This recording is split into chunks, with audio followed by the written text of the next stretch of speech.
Let's just fire away on this main card now, shall we? Mike Perry, Daniel Rodriguez. The one thing about Daniel Rodriguez that I'm really impressed with is I thought he looked really good on the scale. I didn't think he looked too depleted. I thought in the previous fights I've seen him in, he's kind of, I know he was on a short notice fight a lot earlier, but he looks more athletic right now. I think that being given the time to have a full training camp and just now be a consistent UFC fighter, he just looks really good on the scale, a lot better than I've seen him look in the past. Mike Perry, right? Let's talk about how being Papa Perry's changed his life. I mean, he looks a lot better than the guy who was punching out old men outside restaurants. The thing I like about him is the mind seems to be a bit better there. I think he's taking the career a lot more seriously. He's trying to do a lot more promo and make money that way. Him and Darren Till probably have my favorite relationship outside of Khabib and Daniel Cormier. But the one thing I kind of want to say is you want him to transition well into like the next part of his life as a father, as a guy who now understands how serious he needs to take this career of his, because it's the way he's making a living to provide for his family. And I think that's where you're going to start. You're going to start having a soft corner for the guy who might have knocked out some old man outside a restaurant. So I think that in this fight, he's going to be able to do a lot of the damage that he's used to. Use the striking, defensive wrestling. I think that both guys are going to go in there banging. The one thing, like I said, he looked in great shape, but Daniel has faded in the past. And the one thing I like about Mike Perry is that he's always shown the ability to grind. He pushes forward. He's constantly using footwork and changing the pace. He's good up against the fence. If he wants to take the fight down, he's been able to in the past. I just want to see if these guys really, really want to bang, because when you look at their takedown defense, we're looking at 77 and 90. Perry's 77% takedown versus Daniel's 90%. Tells you that these guys definitely avoid the ground, at least from a defensive perspective. Now, 10th Planet Jiu-Jitsu, MMA Masters, all that kind of stuff rubbing together. I think that the striking battle's there. I don't see a huge difference when it comes to their sizes and things like that. I think that Mike Perry's able to, even as a smaller guy, he fights like a Mike Tyson, right? He likes to get in close. He likes to use, really close quarter boxing and throw some strikes. The leg kicks will be there. 2 to 3 inches of height, things like that is no business for Mike Perry. I think that he's able to close that so easily. Now, let's look at some of the striking, right? These guys are throwing and absorbing like crazy. I think, Rodriguez is a much higher clip at the 7 and 6. I think that he needs to kind of improve on the defensive, strikes absorbed a little bit. But, Perry's even at the 4 and 4, pretty even fight. And when you're looking at the strikes landed per minute at almost 11 combined, let's just say we're in for a bit of a barn burner. I think both guys are definitely going to, I wouldn't be surprised if Perry's in the back talking to Daniel ahead of time, like, hey, buddy, win or lose, let's just go out there and throw punches at each other's faces so we can walk away with an extra 50K each. How about that? I think that is 100% the messages these guys are going to send. Win or lose, I mean, I'm happy to see either guys take this victory because, frankly, the work has been put in. They both look like they're in incredible shape, and they're going to stand and bang. So if there's ever a case of may the best man win, I don't think there's a better version here, because it's going to be a really close striking battle. And I think cardio, attrition, things like that are going to be what come into play, because both guys are going to be throwing very early. They're going to be throwing hard, and, a surprise takedown, things like that are going to be what probably seal the deal if it's not a finish or just a high volume striking of two bloodied and tired men come the third round. So stay tuned for that one. Kicks off the main card. I think it's probably the perfect fight you could ever have to kick off the main card. And I mean, you're going to hear me say it a couple times before the end, but how sad is it that Darren Till isn't there for the post-fight of Mike Perry winning, or maybe his and the post-fight press conference, all of that. Oh, how fun it could have been. All right, well, enough of that. Let's get right into the Nina Nunes and Mackenzie Dern fight. Now, a couple things here. Nina Nunes, right, coming off pregnancy, Nina Nunes, baby mama, having a very, very, growing of the family 2020. Great showing against Megan Anderson as well to defend the title. The kid got to see the octagon for the first time. Now Nina gets to get back in there. And you know what? I think that the odds on this helped me remember who Nina who Nina Nunes is, because when you're looking at the lines, they opened at even money. And even at that point, I was like, I've been watching Mackenzie Dern at Perillo Boxing and improving on her striking, and she looks really, really good. Nobody wants to get down on the ground with her. That's why you're seeing this 0% takedown defense. I mean, if you're taking her down, she's probably happy to go there. But what I do like is I'm seeing a lot of boxing to the body work. I'm seeing a lot of combinations. I'm seeing things that are going to help her in a fight against Nina, who's actually a very creative striker. If you go watch the fight against Tatiana Suarez, who's probably the biggest prospect / contender, wow, prospect, far from it, the biggest contender that we don't hear about because she's just not around as much, but, you know, she did a great job towards the end of that fight. I think that she tired Tatiana Suarez out. I think that she ate a lot of the wrestling style game plan early and then was able to kind of slip the takedowns, was able to start landing some of her own big shots. That's the most important part for Nina, is I think that she needs to get in early. She needs to be able to start landing, see that blood pouring from her opponent, because that's a sign of success. As rough as that sounds, but Mackenzie's going to be aggressive. She's always aggressive. And I think that she's always showing improvements in her striking, that she's becoming more confident. She's rocked a lot of fighters in her career so far. And I think when you have that coupled with some of the most fearful jiu-jitsu in women's MMA, she's becoming a very feared fighter. Now, let's talk current lines, right? Mackenzie Dern is not approaching that even money anymore. She opened as even money, and ever since has been sitting at that just slight dog number for most of the time. So I really think that there's so much respect being given to Nina Nunes' striking. At the same time, I've been paying a lot of attention to, Perla boxing and the RBCA camp out there. And she's been working hard. She's been working real hard on that striking. I'm going to say that it'd be surprising to find out how many hours a day she's putting into boxing versus the grappling, but I wouldn't be surprised if a lot of her time is being put into the grappling, into the boxing. There's a lot of good videos of her, sparring with Chito Vera, another great striker who was so good at striking against Jose Aldo that also had to take him down for the entire third round to secure a victory. That's how good Chito Vera is as a striker. And, that's one of Mackenzie Dern's main training partners, friends at Perla Boxing. That RBCA team is really, really good. And I think that they're looking like a team that's kind of feared, right? One of those underdog flying teams. We got the Extreme Coutures and, the Sanford MMA is just flying high right now. But these are the camps that are kind of sticking around. Luke Rockhold was over there training. Michael Bisping's over there all the time. So there's just really good names that come in and out of that camp. And I'm excited to see what Mackenzie Dern can do from a striking perspective. We've been shown what she can do on the ground, but Nina Ansaroff is the perfect test for her to see just how good her striking is. I'm curious to see how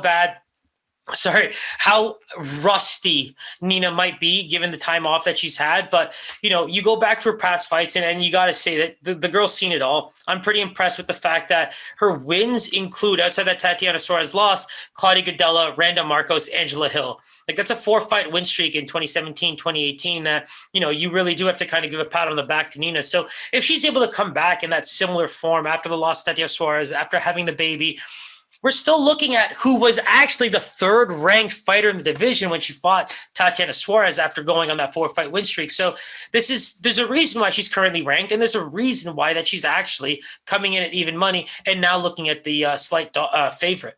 So if I'm excited about any female fight, especially on this card in the coming month, it's definitely this one. I think there's a lot riding on it. You think about it, Nina Nunes, this is Amanda Nunes' wife, who's now competing at the Strawweight division, who's trying to make her way up, who also kind of had her first loss after 4 fights as a number 3rd ranked fighter in the division. So I'm excited.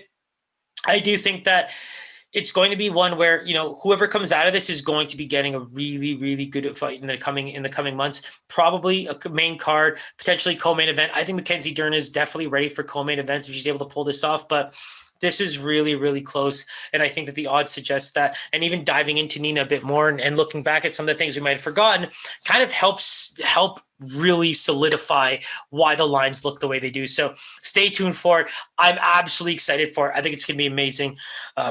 Let's get right into the next one, Alvey and Julian Marquez. This is your most comedic fight because two guys love being funny. Even if you go watch the weigh-ins and the face-off, you got Julian Marquez taking a picture of him and Sal Alvey together. I think it's a really fun fight. And when you think about how much heart durability both guys have, it's a really fun fight, right? I think the one thing that I kind of knock Alvey for is the lack of kicks, because Julian Marquez likes to throw kicks. And so both guys being, so used to stand-up fighting and wanting to kind of just grind those out, it's just Julian Marquez has to be given a slight edge when it comes to the kicking, a bit better of the kickboxing style.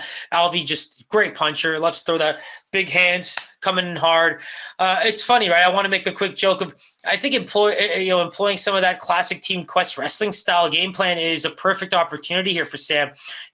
People kind of knock his grappling and his wrestling and things like that, but if he does have some of that in his back pocket, it's the perfect fight, right? I think Julian Marquez is a guy who we were so happy and shocked to see him pull off submission wins, because he actually has been saying how he's just focusing so much on just improving his submission game to be a better MMA fighter. And in this case, when he goes in and fights Sam, that's going to be a similar situation, right? Like maybe Julian Marquez starts to look for takedowns and take the fight to the ground. The thing about Alvey is I think he's going to be pretty well versed against the fence. I talked about it a little bit when we spoke about Jung, but he did show really good skill defensively up against the fence. Didn't take too many power shots. I also think that when it comes to being tired, he gets a bit sloppy. So both guys are going to want to keep their cardio in check, because I think that this could be a hella sloppy fight come third round if this is very, very, very highly active in the first 2 rounds. But, like I said, slight edge to Julian Marquez when it comes to the kicks and things like that. I think that, people are criticizing him for the lack of fighting, but he also has fights like Alicio Di Chirico on his record. That's the part that really makes me enjoy the things that he's done. The big comeback against Maki Pitolo, all these kinds of fights. I even have them written down here. Julian Marquez is kind of trying to be a pop culture star too, right? Talked about Miley Cyrus in his last fight. This guy's got a podcast with Kendra Lust, an adult film star. I'm not sure how that's going, but I mean, if you guys are big fans, feel free to let me know in the comments. But the guy's really trying to make it as a fighter. He's got a crazy good following that's starting to come up. Talked about getting a UFC care package from EA Sports. So he's doing all the right things outside the octagon. I think that when it comes to focusing on the submission game, that's another great move. Has the kick advantage, but Sal Mavi comes in with some hands of stone sometimes and can really rock some guys. And I think if he's not careful in this fight, is just, pick him apart. That's kind of Alvey's game. And so they're going to want to change it up a little bit. I don't want this fight to get boring, and I hope they have that energy to keep going for 3 rounds, because if it's a decision, it could be a hella close fight. All right, guys, let's fire off this co-main event and main event if we can, because I'm actually excited for both of them. Why? 2 different scenarios, right? Let's talk about such a hyped fight in the main event, but then something that kind of flies under the radar is the co-main event. Because if there was a fight that kind of represents classic UFC style, it's got to be this, right? Just highly ranked fighters who've put on such great performances against good competition, but no one really knows who they are. The casual fans out there are not dropping names like, I can't wait for that Arnold Allen fight, Oh, Sodiq Yusuff, that boy's a beast. People are not saying things like that right now. But they still get the co-main event, and there's a reason for it. Arnold Allen's an absolute monster. And when you saw Sodiq Yusuff's last fight back in January, I thought he did a fantastic job against Andre Fili. When you think about how good of a wrestler Andre Fili should be, especially when he's starting to feel like his back is against the wall from the striking department, that's a prototypical alpha male fighter as a kid, grown up in those ranks. And so that's what made me really happy with that. I guess impressed with that win, right? When you're watching Yusuff being able to kind of switch the transitions, he was even able to kind of roll into top position off the fence as Fili was trying to lock in a takedown and get him into a Kimura hold before Fili kind of reversed that and got right back up. So for me, if you told me that I was going into Sodiq Yusuff and Andre Fili fight for the transitions, you would have caught me off guard. So the striking was beautiful on both ends. I thought they both did a great job in keeping that fight exciting, but you got to be really impressed with the transitions and the grappling in that fight. I think Sodiq Yusuff increased his stock big time as just an overall mixed martial arts fighter in that fight, because when you think about it, everyone's going to look at some of these guys and just think they're going to blow you out of the water with strikes. But, a 16-1 fighter versus an 11-1 fighter in Yusuff, you just look at who they fought. And I think that it's a really, really good opportunity when you think that Gabriel Benitez and Andre Fili were his last 2 wins. And, Arnold Allen is the biggest fighter no one's talking about. This guy's approaching title contention at 18-1. His UFC career stems all the way back to 2016, 2015. Alan Omer, Yotsin Meza, Makwan Amirkhani, which is an incredible fight, by the way. And then Mads Bernal, Jordan Rinaldi, Gilbert Melendez, and Nick Lentz. Those are the fights where I really wanted to talk about, because we didn't see him finish, but we saw him really dominate. And I thought that the striking game, especially against the guy like Gilbert Melendez is really good at kind of being able to dictate where you're seeing and coming with some boxing, that Diaz brothers style. but he just wasn't able to catch him. I thought that Arnold Allen was always first. He was just a step ahead that whole fight. And I think that when you look at Arnold Allen fight, it's like he's just your prototypical MMA fighter when it comes to the higher ranks, man. He just does everything very well. Is he elite at anything? I mean, I think he's an elite MMA fighter, but I just don't see anything godlike from his overall skill. But he's just able to win his fights. And that's what I preach when it comes to this game. Don't criticize fighters for what they do in the octagon because it's a win and loss game. At the end of the day, if they get the win, but it's not impressive, a win's a win.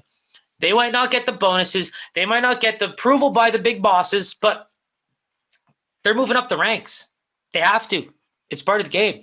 So that's why MMA can sometimes be a boring chess match because you have to figure out what the other guy's going to do. And in this case, if you're fighting that one of them is going to be grappling or just punching the whole time, you got to do the opposite. I think that Yusuff's grappling against Andre Fili was my most surprising factor going into that fight. I enjoyed it thoroughly, and that's what makes me really excited for this one because when you think about it, Arnold Allen was the guy that we were kind of raving about, being able to utilize his movement and get up against the fence and all these things. But when you look at the way Sodiq Yusuff dealt with Andre Fili, I was hell impressed. And we haven't seen him fight in over a year now, but I think this is a really, really great fight for both guys. I think that we're going to be able to get to know two fighters that, to be quite honest, no one really talks about. And I'm going to keep saying that till we start talking about the fighters that I believe we should be talking about because Arnold Allen was definitely one in my books and Sodiq Yusuff is definitely climbing the ranks for me. We're talking about 5 straight, UFC fights for the both of them. We got 5 straight wins on both sides. I mean, takedown defense, 76% on Arnold's side and 72% on Sodiq's side. But like I just said, getting taken down, but also improving with those transitions is such a big part of the game. And Sodiq Yusuff proved that. That's what made me so excited about watching him fight. The one thing I like about, like I said, Arnold Allen's going to have more versatility, right? If he wants to switch levels, he can. If he wants to stay standing, I think he's going to be able to keep up with the striking. I don't think he's going to have an issue with that. When you go look at the odds, and rightfully so, you think about Arnold Allen coming in as a huge dog. I would call this a huge dog because he opened it up plus 120 and he's moving up to that plus 130 range on some sites. And when you look at the Sodiq Yusuff at a minus 150, like that's a favorite. That's a bona fide favorite. And when you look at this fight on paper, it actually is a bit closer in my opinion. I think Arnold Allen really has shown what he can do. And if you go into forums and you go into things like that, I think people might be surprised by this line. But at the same time, Sodiq Yusuff he's a proven fighter in really good ranks. And I think that the Fili fight really solidified where he's at in his career because that's a name and that's a way to get yourself in the ranks in a big way. And that's where I think Arnold Allen is kind of lacking a little bit because, like we said, the Gilbert Melendez's and the Nick Lentz fights, those are kind of a few years past its prime, but both guys haven't fought in over a year. I think that this is a perfect moment for us to see what they've learned in that year because that's what's going to dictate the rankings moving forward. And I don't think there's a more exciting fight on this card other than maybe some of the prelims we just mentioned and the fight we're about to get into right now. So we got the Lord of the Rings spokesperson, the orc himself, Marvin Vettori, against calm, cool, collected Trailblazer. Now, the first thing I want to touch on this fight is because when you followed a guy like Kevin Holland for so long, you understand the type of fighter he is, and for all the flack he was taking, in the Derek Brunson fight, I just blame the fact that fans just didn't know the real Kevin Holland. Kevin Holland has to do some growing up while everybody else is enjoying his rise as well. That's the big problem for me because Kevin Holland is doing everything he has to do as a fighter to gain the fanfare, to gain the UFC's approval, to start showing that he can take on some of the best and brightest. For what he did against Jacare Souza, the same fighter went up against Derek Brunson. You're just so upset that he didn't take it seriously. But if that's his style, that's his style. So now, after taking the flack, listening to the bosses, and really knowing that was maybe too far of a big mouth move, now we're going to be seeing Trailblazer, glasses on, smile up halfway maybe, and then getting right to business. And that's where I think Kevin Holland, Joaquin Buckley fight. I think that's a great one to kind of showcase his distance striking because the fights that Joaquin Buckley had after that were great. So how was Kevin Holland able to neutralize him so well? Well, he's able to keep him at bay. Even Joaquin Buckley landed, it wasn't very clean. And Kevin Holland's pretty good at rolling with some punches. Not really rock too much. I think that he does a great job of keeping his movement very flowy. The guy's just a natural flower, likes the ground game, Travis Luter type of, product. So, all of that type of stuff works so well for him in his game plan. He's got good size and height, but talk about size. Marvin Vettori basically come in there probably closer to 220, as fight night rolls around. And the way he looked at the weights, it's like, you just couldn't believe that these two guys weighed in at the same weight, because Marvin Vettori looks easily 20 pounds heavier. So where I'm going with this is Marvin Vettori, emotional fighter. You see it in the weigh-ins. He's just all about the yelling and the screaming. Let's take a look at how we kind of handled the Carl Robertson fight. The way Carl Robertson, the guy was sick, the guy wasn't feeling well, pulled out of the fight, whatever reasons they were. Marvin Vettori's in the hotel lobby looking for this guy and chasing him down and trying to fight him all outside the octagon. So for me, what I'm really liking is you have this, if this was Big Mouth coming into this fight, I think people would be so much more excited. You know why? Because you have this guy who's yelling straight up in his face, and Kevin Holland, who's probably trying everything he can, just make fun of him, get him off of his rocker. But guess what? Kevin Holland is not happy with his last performance. Kevin Holland wants to prove to you guys that he is definitely not that fighter. And I think that learning what comes with that success is what really forces it. The guy's a money man. He cares about money. He wants to buy his kicks. That's all he cares about. What did he say recently? Live alone, die, live rich, die alone, something like that. And, that's his lifestyle. He's a happy-go-lucky guy. He has a great time with the fans. He's a fan favorite. Everybody loves him. So the one thing that you have to keep in mind is don't be so hard on these guys that you fall in love with when they kind of do something you're not so impressed with. Derek Brunson is an elite level mixed martial artist. Elite. I truly believe that he would have beaten Jacare Souza in that fight too. So in what we're giving Kevin Holland credit for, or discrediting Kevin Holland for, give Derek Brunson some goddamn credit, because that man fought his ass off and took on a guy who might have taken him a little lightly. Derek Brunson is no joke. That was an easy bet for me to lay. I'm just throwing that out there. But he proved it against Shabazian. He proved it against Kevin Holland. And if you go look at some of his fighting interviews, he talks about how he just let it slip against some of the best fighters in the world. And that's okay. Just like Kevin Holland did.